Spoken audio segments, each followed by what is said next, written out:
to go to the moon in this decade and do the other things. Not because they are easy, but because they are hard.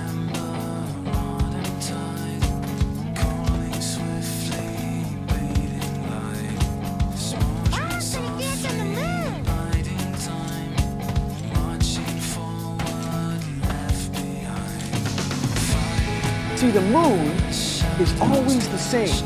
It never changes. It's the same size and shape, round like a ball. Some of the craters on the moon are nowhere near similar to what they should look like. Well, Kyle, Yes, Garrett. how could you possibly top the Shadowbringer cinematic? You can't? For the one they called.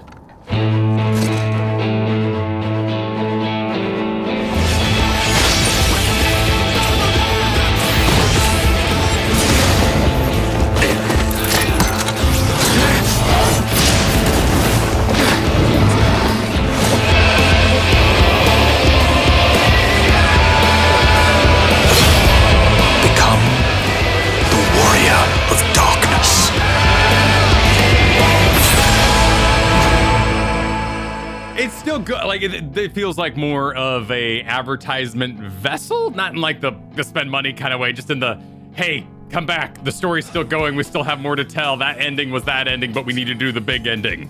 It does what it needs to do, which is kind of pay homage to everything that came before, because this is teeing up the end of the story that Realm Reborn set out to tell. And it homages throughout it to all the expansions that have come. It reintroduces the characters as they currently are back on the source. It introduces the zones. It spoils Alphino and Alizé's new outfits. Oh, yeah. Oh, I guess Xenos Reaper's in it. But yeah. Alphino does the Sage thing. Xenos has the Reaper thing. We already saw Xenos Reaper. Yeah. Yeah, but I mean, like, there's not like, it's not the World of Warcraft, like, look at the new job you're kind of playing. Alphino kind of does that. Xenos kind of does that. Sage gets that through Alphino. Reaper doesn't really get that through Xenos. He picks up his scythe, and that's it. It's a good scythe. And honestly, it's a nice scythe. Probably my biggest beef with this cinematic, I'm like, needed approximately 99% more Reaper. I don't like Sage that much, Kyle. Outside of MSQ hype, yes, it doesn't do much to hype up the new classes. Isn't there? Who's the new race in Endwalker? Endwalker was about beginning to change the gender exclusive races. So that's where we got the male Viera. Oh, we got male bun boys. Okay. Yeah. And they're not even in this. They had their own sort of announcement trailer thing that was more in game, but yeah, this is not your stereotypical expansion trailer where they're showcasing what's in it. This is very much an MSQ trailer. That's how I took it. I feel like focusing on Viera again too would be a little samey with Shadowbringers. That's yeah, to have another one dancing in the lobby. This time it's a dude with rockin' abs. Right. But we love seeing the game we're playing elevated in graphics to the cinematic quality. And this is very much the cast of characters and a little bit of you. You know, we have our main character walking along the moon, and they've got on the paladin armor, which looks great. I mean, that armor is Excuse me, fabulous. sir. You don't see the paladin armor until, well, technically, actually, I guess you see it when the Warrior of Light shows up to help Alphino and Alizé. But in the very beginning, the Warrior of Light looks the coolest the Warrior of Light looks in this entire damn cutscene, which is wearing a hood, because everyone looks cooler in a hood. Well, it's an Ascian nod. It's very much like, ooh, you are the Ascian. You are yeah. Azim. Yeah, I'm sure. Just stop saying Ascian. You are the ancient. You are the Amortine. You know, I'll be technically correct here. Well, technically correct would be a Moratine. Oh, sure. I'm insufferable. But before we move on, that's right, I'm going to do this one. If you would like our raw reactions. By the way, spoilers for everything up to the title card of Endwalker on today's podcast. You can check the Clips channel. The Clips channel is right there. If you'd like to see us do it live on stream. Do it live. And work through this video in real time. Burn out the bad. Burn out the bad. It can be found on the Clips channel. Check it out. Also, we're starting the Endwalker MSQ this Thursday. Watch it live right here on the YouTube channel. See you then. Let's get into our breakdown here, and let's just go in order. This is the only time anyone in this trailer, by the way, looks gritty. When you get up to the close-up, they got stubble. You can see like the little scar, and just like the kind of raggedy look of the hood. The Warrior of Light looks rugged. But go to Kyle. Just jump ahead for a second to the end with Xenos. Look at the close-up of Xenos' face near the end. That man looks like a Barbie doll. Everyone's very clean in game, so I don't think it's a disconnect in that way. I do think Y'shtola looks frightening like the doll they advertise on the launcher from time to time. She's not alone though, because like Graha, especially now that Taco Graha has just been plastered everywhere on the internet. Graha, his eyes are so small in this. It could just be they're pretty and they want to enhance it, but we could read into the subtext of it that the Warrior of Light here is very much on a solo journey. Everybody else is back on the planet. You know, not even the source. Like, we are walking on the moon. Everyone's back on the source, the planet of the source. And we are going on this gritty, intense, stubble-laden, long journey while other people are dealing with political machinations, gathering knowledge. We're going to be doing the dirty work. And we will find ourselves walking alone at a certain part in this game. Wait, are you saying we walk alone? My shadows are the only ones beside me? Speaking of music, I love the guitar tone at the very beginning of this. It gets pretty distorted for the rest of the track, but the cleaner sounding guitar as the Warrior of Light walks up, I love that tone. It's very 90s. I think it's just like a standard delay pedal, but makes me think of Incubus. As a child of the 90s and 2000s, it takes my brain to a place. Also, that would have been the heyday of AMVs, so it works. I think next we get the most MMO part of this entire trailer, which is the opening of the map and showing off the new places we'll be. I love this shit. I love seeing a map. Final Fantasy XIV has been very aware that it's needed to expand. They've had those clouds over the Garlean area for a long time. We are adding islands here and there, and we definitely went to a whole nother world, but none of it feels disjointed. None of it, to me, feels like a place you would have accidentally bumped a boat into. Why was this only just discovered? We are fully aware that Charlea is there. It's always been there. We just don't go there because they're dicks. We've mentioned it a million times. A bunch of times. We didn't really know they were kind of hinted at that they might have dick-like tendencies, but now it's confirmed. They're non-involvement, all that kind of classic hoity-toity, yeah. No wonder Alphino sucked in A Realm Reborn. Yeah, you had to get it out of his system. But getting into the next part, I think it is interesting that Alphino perhaps completed his degree. And I'm curious to see how he goes about getting Sage and if it's something he takes from his father. Is it a soul stone like we have, where we're gaining a bunch of knowledge about how to execute these cool moves from somebody else? Or did Alphino finally submit his thesis in front of the forum? I don't really remember how they changed jobs the last time, so I'm curious if they'll even go that deep into it. Alizé became a red mage in a sort of odd way.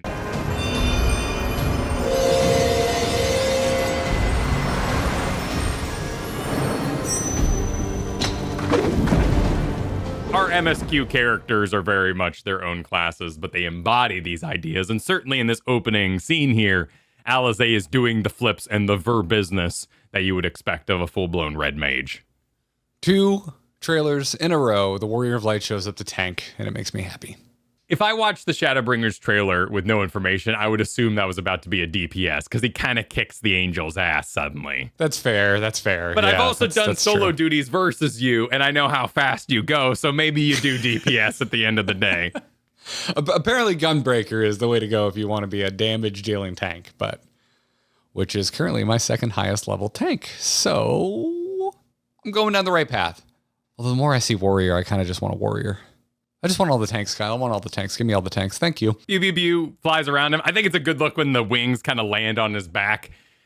Healing Alizé, she wants to work alone. It's very sweet, but I don't know.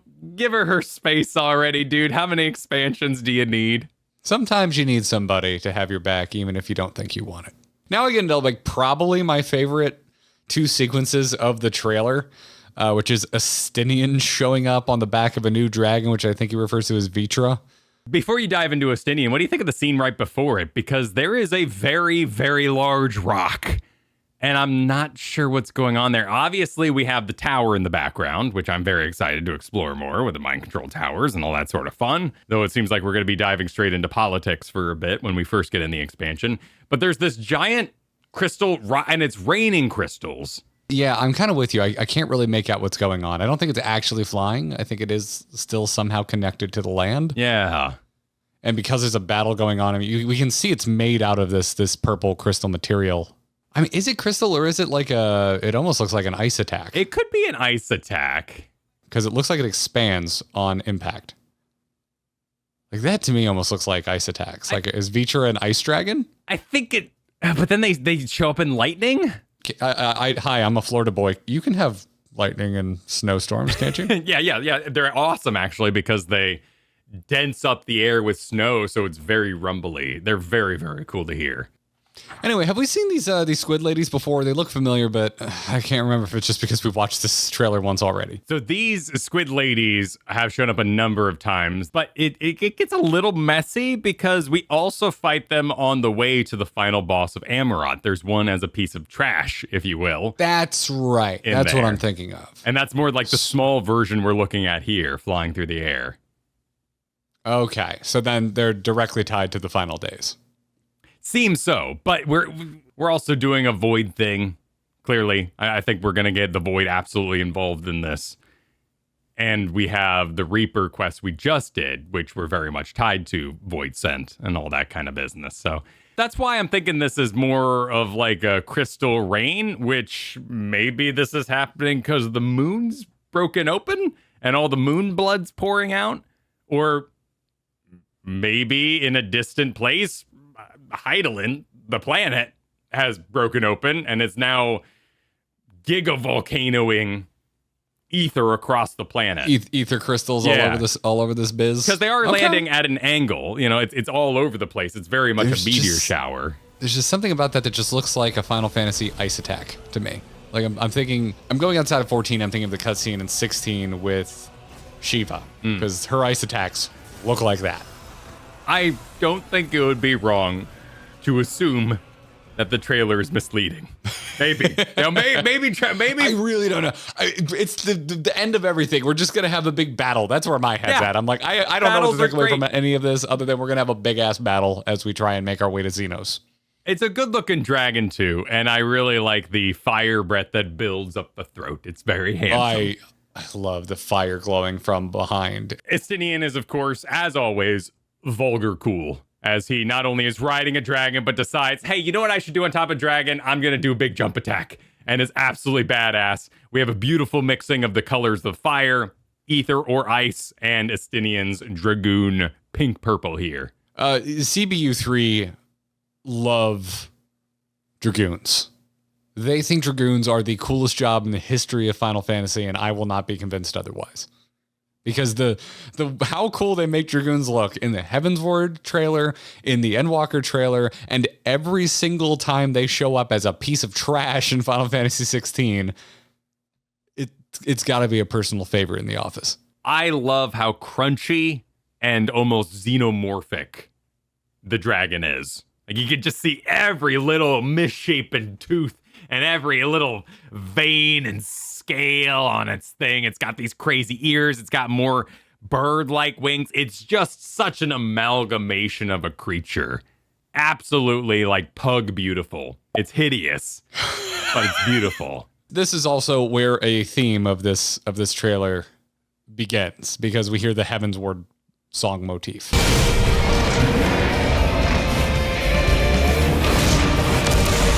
When Estinian shows up here, which I love, but it continues into the next scene.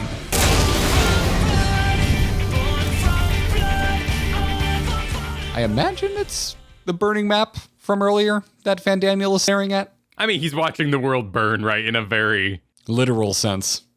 Xenos is living in the Geiger Palace, and apparently Fandaniel has himself a Geigerian desk, which he is now lighting a map on fire.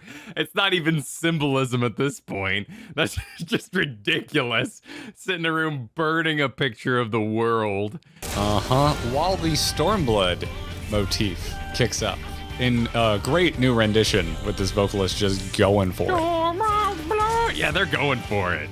By the way, I never realized that they rhymed blood with blood in the Stormblood song, and I am a little disappointed. I mean, is it any better than 300,000? You know, sometimes you got to do weird things to make a rhyme happen. Oh, no, I love when you play with the breaking of syllables to start a new stanza, but... We had lots of maps in Stormblood, but I think the Stormblood motif is more because Xenos is here, and he was Stormblood. I think so, too, because we're not... Lise doesn't show up. If Lise showed up, that's when you would bring in the Stormblood motif, but there's no Lise to be seen in this trailer. I like that he has a fully functioning vein elevator. And look at the cool chandelier-like structures you have running through this insane cultist manor. This is my favorite part of the entire trailer. This environmental detail is off the freaking chain. I really hope we get to go here. I know we've been wanting to go to the Garlean capital for a very long time, and it'd be nice to see that, but I really hope they fully mapped out, fully dungeoned, fully trialed this place, and we get to hang out in it for a bit. Same. Yeah, I hope we don't just enter it and end up in a boss room. I want to walk through it. Oh, this part's just amazing. I have nothing to say. This looks incredible. Yeah, spaceships crashing. It's just badass. The only thing that sucks about the scene is Fandaniel's bangs. That's a bad haircut, dude. I don't think are they bangs when your hair is short? I guess so. Oh yeah, they do kind of frame. Look at the longer hair on the side. Those are bangs. They frame his face, yeah.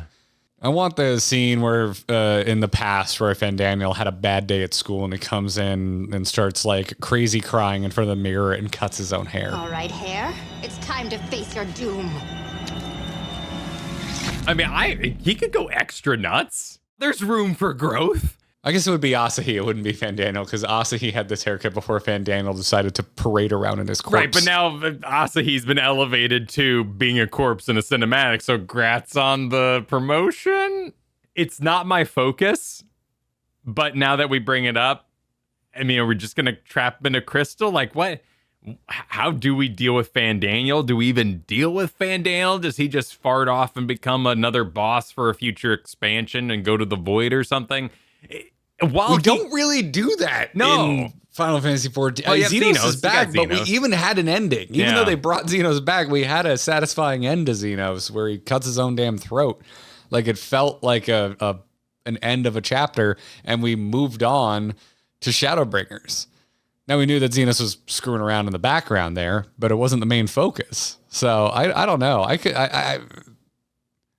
What if Fandaniel dies the way Xenos dies? Like, what if we so thoroughly thwart his plans, he just decides to end it himself?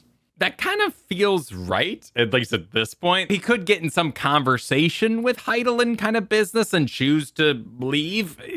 He's a mystery. I don't think his character is strong enough to ruin an expansion by any means. That would be on Xenos. If something's going to go horribly wrong and the ending's bad, it would be on Xenos. Fandaniel's just going to joker around a bit. To me, I'm more worried about Fandaniel because I'm just like, you're just like so not even close to as interesting as Emet Selk.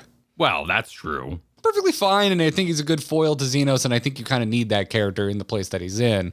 But in terms of like my being a connoisseur of video game villains, Fandaniel ain't really doing much for me. No, and I don't see them pinky in the braining for a whole expansion where Xenos has this wonderful idea and Fandaniel kind of messes it up. Okay, hold on. But Never mind. The dynamic would work. Into the dynamic would work. The way it goes. If that's where it goes, I'm super. I will take back every bad word I ever said about Fandaniel if that's where it goes. I have a question for you here, Kyle. Here's the only question I have that will lead to a probably wrong theory. What part do you think we have to play? Because Fandaniel says the stage is set, but will our heroes deign to play their part? What part do we have to play in their grand scheme? So we were part of the council And he says this while it's already exploding outside. I guess this could be out of order. The Garlean ship might not necessarily be when it's raining ether/ice, but it does kind of look like the same battlefield in the background. I think they're in the tower that we see in the background of that battle. I think that's whatever they did to the Garlean capital. I just don't see Garlean being very foresty, but it could be. Could be. We just learned from the Reaper quest that it's kind of an Arctic landscape, or at least that it has very harsh winters. So we, with the power of Azim, are able to summon heroes from across the rift. So maybe, are they going to trick us into summoning something we shouldn't, or opening a gate we shouldn't? That's probably the most obvious one. That's from him. The other one that's like really simple is that Xenos wouldn't agree to help Fandaniel at all if Fandaniel wouldn't help Xenos get us to fight him again. That's the other, like, maybe our part to play is simply making good on fighting Xenos so that Xenos fulfills his end of whatever bargain he has with Fandaniel. And at the end of days... The cooking is strong in this one. And it could be that the foretold battle of Hydaelyn and Zodiark brings about what Fandaniel's looking for, which is the destruction of everything. And if Hydaelyn's not going to hop on pop, break up Zodiark again, then he gets the goal of ultimate destruction that he always wanted. So he's looking for us to unlock Hydaelyn and Xenos to unlock Zodiark. And that's how we both play our parts. Or he's just referring to exactly what you said. Hey, are you looking forward to your battle? I hope he shows up because I know how much you want that. I want this for you, friend. They're just good friends. Just best of friends. They're just good buddies. Speaking of good buddies, we immediately go to Urianger and Thancred having a tiff. So in their relationship, Urianger is the one that goes shopping and Thancred is the one who impatiently waits on the bench in the mall. Their relationship is evolving, as we've learned. Urianger went with Thancred on his scouting mission. Don't bring the wizard on your stealth mission, but they did it anyway. Urianger is forcing his presence on Thancred, and he's slowly becoming accustomed to it. The two are an odd couple, for sure. Urianger arrives to set the stage that not as all well after Shadowbringers. That was one calamity averted. This is all the calamities coming. I don't have much to say on the scene. I kind of like, ooh, cool looking new city. Pretty sure it's the place where we sat on seats. Definitely. At FanFest. I don't know what this is. We don't know where we are. Yeah, definitely the FanFest place. I think so, because it's very red on the map. Other than that, just like, Urianger is just setting the stakes. Yeah, and a little look at the sky. This is definitely a moment before. We are time jumping throughout this trailer. Towards the end, almost every single character looks towards the sky before we get the Xenos moon eyeball zoom in. And I think Ishtola is the only exception, but she's indoors for her scene. So. Well, but we do fly over to Charlea. That's the way to say it, right, Charlea? It's Charlean, even though it's a city, which I think is Charlea, and I would think you would drop the N, but I think it's Charlean is the name of the city, and if you are from there, you're also Charlean. Yeah, Chicago, Chicagonians. Yeah, like, okay, well, you know. Chicagans, Kyle. I believe it's Chicagans. So they're a fantasy city. They can do whatever they want. Plus, they're all ivory tower, so sure, we'll listen to them. We fly in here, and it looks like a pretty clear fly-in that weather is all nice and good in Charlean, and all the better for them believing the world isn't ending, right? There's no war in Charlean, Kyle. Exactly. Bossing, say, Reapers, it's all that theme, and I love it. It's a big theme I love, and it really cooks my gizzard. It gets me pissed off at people who aren't taking things seriously in fantasy games. I love it. It really makes me want to punch Fortune. Yeah. Daddy Levier could use a good smack. And we do a great little fly-in. I love giant libraries. Love them. And secrets in a giant library. Locked tomes. Awesome. No matter what, it could have been, Doctor Strange had these. Doesn't matter. It does not matter. Lock away books. It's perfect. Graha's line here. This star still has secrets to tell. No shit, it's an expansion. Like, the world has the game's worth playing still, guys. I don't know who wouldn't come back for the conclusion, but Graha's here is basically to let you know that there's lots of games still to go. And somehow he got through a locked door, but I guess he is a cat. Maybe he got a little stealthy. snuck through a back way. I'm taking this at face value. I think at some point Graha's going to show up in Endwalker and be like, Marty, something's got to be done about your star. Where he uncovers something new about the source and comes to yell it at us. Well, and as ancient knowledge goes, who's it locked for? Is it locked to stop people like Graha from seeing it? Or is it locked to stop the Charlayans from seeing it and realizing that they should be participating in the end of days? Ooh, that's probably it. I think you're right. I think you're right there. This is also where I believe we get the third and final nod to an expansion motif, because we get the one brings shadow whispers. Take care, my friend.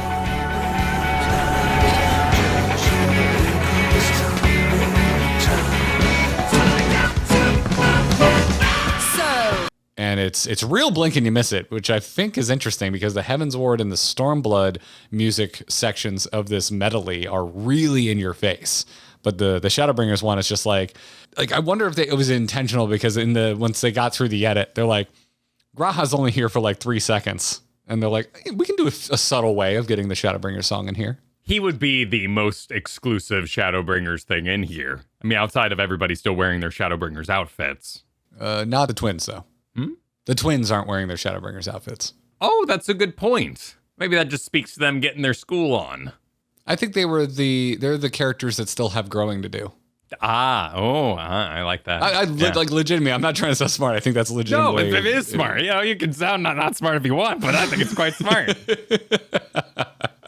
Yeah, and I mean, it makes sense for Graha to have new clothes because he's not even in the same body anymore. Well, so. He's also kind of got this like robe thing going on. He might have been, so maybe this isn't a stealth outfit. Are you saying that he's got a doing crimes robe? I love the concept of doing crimes clothes. Like, I love it. I absolutely love it. It's got bonuses. We quickly get Y'shtola mouthing off to Fortuno. The lighting in here is so unrealistic. Everyone looks weird to me. It's like it's the fantasy version of fluorescent lighting. It's like so white and sterile. Well, it's sterile as white. This is the Apple Store that they are in. Like, it is meant. Excuse me, the Apple Store has a lot of wood. But it's still like radiant and white. And it is communicating a purity of purpose that is supposed to be false. And while it does make the characters look a little odd, I do think it is entirely intentional to make this a false, sterile environment where only the purest of thoughts and those we agree with are going to be shared. It smells like a daycare in here. You could even go as far as to say that we have this spiral here. You can communicate that a spiral sucks everything in, everything gets lost inside of it. I would say, for this analogy in my English teacher kind of moment, that this is a labyrinth, that all knowledge gets stuck inside of here and is unable to escape. Nothing ever moves. They are here to keep the status quo. There's a maelstrom from which you cannot escape. Exactly. And yeah, and as pointed out by our chat, yes, she does dramatically turn around, and even from above we can see that she's about to walk into a table. One of everyone's favorite things to point out. You're not wrong. You're not wrong, everybody. Yep. Sometimes staging gets really weird. I often think of a really cool presentation they did at BlizzCon once. They showed off how broken Asmodan is in order to bend down and talk to Leah. The whole model in the back was just splitting in half. Oh, but it didn't matter because you couldn't see it. Exactly. This is a dramatic moment, and there is no door there. I prefer to think that she actually steps up on top of the desk and then exits by hopping across every other desk and just like kicking people's books on the floor. Yeah, like the paladin in Amongst Thieves. The good one. The good. Poor Jeremy Irons, the good one. All right, Kyle, it's time to talk about Xenos looking at the moon. Moon Xenos! Getting his dishes out, sharpening his knives, readying his fork. There's a great moment here that I enjoy in... I think probably most famously would be the end of Star Wars Empire Strikes Back, where you can kind of sense the bad guy's malice. Xenos has risen from his chair with his, like, sweet techno bone venom launching rocket propelled reaping sight. And it's too big. It's too big of a sight. I think it's awesome. I think it's stupid awesome. It went past the point of ridiculous and became awesome again. But he has risen. He has entered the field, and every character has realized that his malice has entered even somebody who doesn't like to take these things too seriously, even someone maybe not into the, I'm no etherologist, even Thanker is kind of like, ooh, what was that disturbance in the Force? It's a good shot with the moon in his eye. Yeah, the moon goes into his eye. Yep. His eyes are bigger than his stomach. Never really thought about the Garlean third eye as kind of evoking the moon. But it really does in this shot. Yeah, it does, doesn't it? That's an interesting note. Here is your comparison point, right? Xenos, us, two sides of the same coin, both, looking out. And I love the first Beast, and it's great to see it in full graphics. One of my all-time favorite monster models in this entire game. It's this was an gnarly. absolute treat. This is my other favorite part of the trailer. Till its ass explodes, its ass mouth goes off, and it reminds you, that it does indeed have an ass mouth. But what a great advertisement for Paladin. I'm a huge fan of standing in the mouth in any cartoon, any movie, when somebody gets caught and is holding up the teeth. Doing it with the shield here is very classy. This whole bit is fantastic. And it ends with Final Fantasy XIV earning its out of context, very standard fantasy hero man. But like, oh boy, after the journey we've been on, it's like, if you're ever going to give me just picture perfect, radiant hero, armor clad, this game earned it. Oh, it's beautiful. It's absolutely a visage. He is amazing looking out there. It's freaking great. Also, it's nice to see a paladin without blonde hair. Oh, I guess that is a thing, isn't it? It's a thing. When I think of a paladin, I think of blonde hair. Or I think of like wizened and gray. I think of Arthas or Uther when I think of paladins. Here we have an MCR fan as a paladin, and I'm really into that. And once again, we spend a little bit of time flying about the moon, getting that motif on before it transforms into launch screen. And then we get to the title screen, and we have what we both believe to be an Allegan spaceship, right? I mean, we're basically doing the Futurama Mars episode. I mean, I think we're going to get inside an Allegan spaceship to go to the moon. It makes sense. Allegan ancient technology, space travel. We don't have that technology. Let's use the old technology. It's kind of perfect, and it kind of looks tombstone-y as it's making its way there. To the moon! I hope we go there alone. I think power of friendship is good, and I think it's been well utilized throughout the game. But I think solo mission to the moon feels right. And if not, I want the Star Trek everybody horribly dies on the way there, like gets sucked out the holes and ends up in space. And like the ship's breaking apart and everyone's having to like sacrifice themselves to get you there. I want to be on the moon solo. And I want to meet Xenos on the moon solo. I don't like your chances, Kyle. I know I don't like my chances in a power of friendship game. And I'm perfectly fine with like the ghost of Emet showing up and the ghost of V not showing up and like all the Amortines, hanging out, Amoritines, all the Amoritines hanging out and like being like if channeling energy into us if they want to do that power of friendship. But I kind of want what this trailer promised me of a solo, somber walk across the moon. I'm with you. I felt that way about when we essentially become the Sin Eater at the end of Shadowbringers. I feel like that sadness is over too quickly.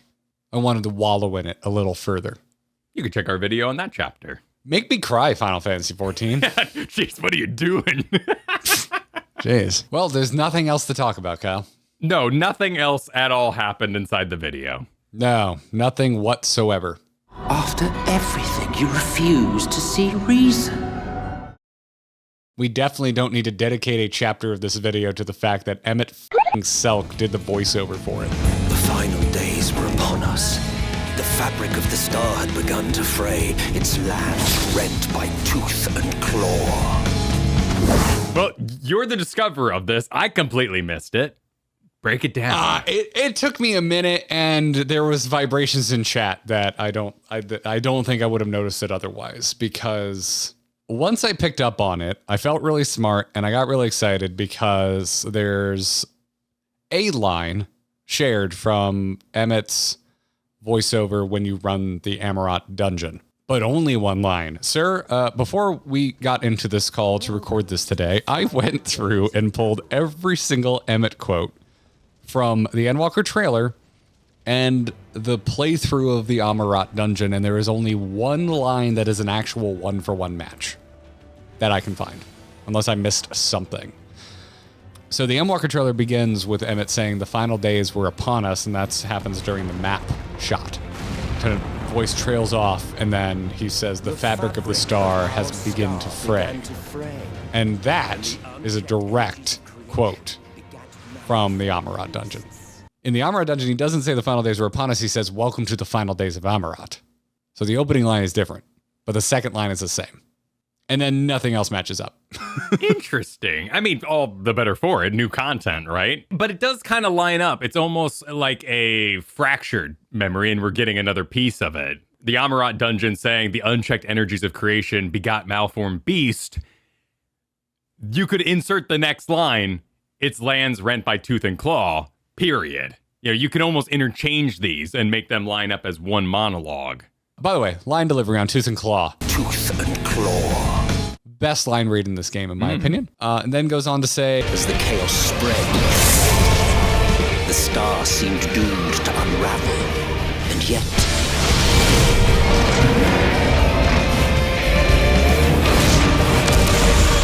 there were those who stood in defiance of that fate. We know them.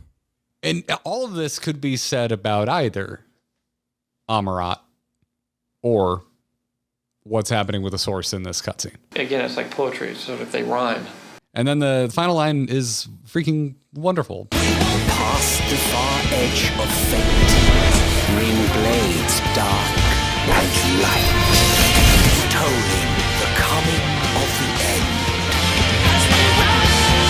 There are so many fantasy stories where a bad guy wasn't defeated, he was merely sealed. And the final days were not defeated, they were merely paused by the Heidelin moon business. So it makes sense that they're happening again. So, Kyle, we don't have many more chances to be wrong. No? Are you sure about that? Well, I'm sure we'll find ways. But we have no more chances to make a video before we start the Endwalker MSQ proper. Why do you think Emmett is the narrator for the Endwalker trailer? Well, because he's famous. Because everyone loves him. Okay, but we've also seen the title card drop. Why do you think he's the narrator for Endwalker? Yeah, why is he the narrator in there? And so you venture forth unto the unknown. I really like the way Emmett went out. And I think they created an environment where all theories can be correct, and that's genius. Some people believe that it was a sacrifice, that maybe he even committed suicide, that he was wanting to be defeated. Some people believe that he fought to the very end and saw the error of his ways. Some people think that he fought to the very end and was defeated and just kind of bowed out, but was kind of upset about it. There are so many ways to take that scene, and if you think there isn't, there's somebody who disagrees with you. I'm nervous about Emmett ghosts showing up. There is an opportunity for you to have like Emmett best friend like we did with Ardbert, but it would feel like an Ardbert retread if we had like his spirit following us around in some regard. Emmett participating as the zone voiceover is the thing I'm most nervous about the game because I love his death. Remember that we once lived. And there, in the depths where souls and stars rest, find your truth. And I think that so often when we're talking about World of Warcraft stories, people tend to say things like, well, the jailer only had one expansion for us to even get to know him. We didn't get to know him that well. But you got Emmett right there, who did a whole expansion. It was beautiful. And then we went into Elidibus, who was much less formed, but still pulled off his end well. So if we bring back Emmett, I'm nervous. I don't know how we do that correctly. But he is also a fan favorite. So marketing-wise, I see why you do it. I get it. I have a theory for how we have any new Emmett revelations. We've got these Amoratine crystals. I call them memory crystals right now because the only thing I associate them with is memories of the council. But if you remember at the end of, was it 5.3? When we run to the Crystal Tower to go greet or give Gra his soul back. The crystal falls out of our pocket. I mean, it's ours. It's the crystal of Azam, but We grabbed an entire cereal box prizes worth of these things on our way to finding our own crystal. And what's to say one of them isn't the crystal of Hades? Well, and he was responsible in some regard for Hythlodaeus's programming. And in that final moment of his defeat, or a moment before it, when he started to realize he wanted to lose or was going to lose, he left that breadcrumb trail of all the crystals for us to discover so we could put his poor lost friend Elidibus to rest because he was all alone now.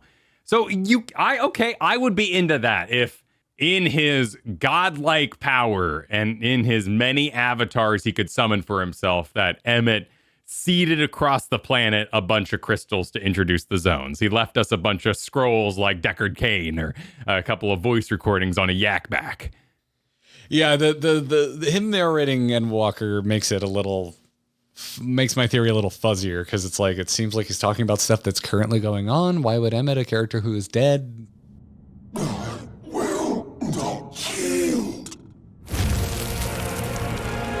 have any knowledge of things that happened after his death? But if nothing else, Graha being the narrator of Shadowbringers trailer was really important and ended up being a titular character of the entire expansion. So if Emet of Hades is present and narrating the Endwalker trailer, he has to have some importance beyond member berries.